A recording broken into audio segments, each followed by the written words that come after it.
किसी का चेहरा नज़ारों का रिस्क है दानिश, किसी का चेहरा नज़ारों का रिस्क है दानिश, किसी को देखकर मंजर संवरने लगते हैं।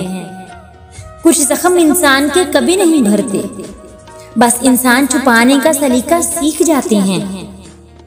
सांस टूटने से इंसान एक बार मरता है, लेकिन साथ टूटने से इंसान बार बार मरता है।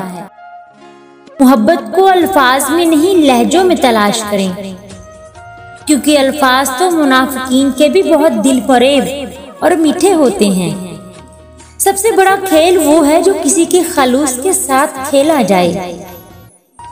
दर्द दो तरह के होते हैं, एक तकलीफ देता है और दूसरा जिंदगी को तब्दील कर देता है।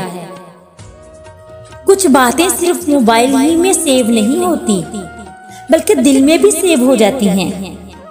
वो फिर दिल के बंद होने पर ही तकलीफ देना बंद करती हैं।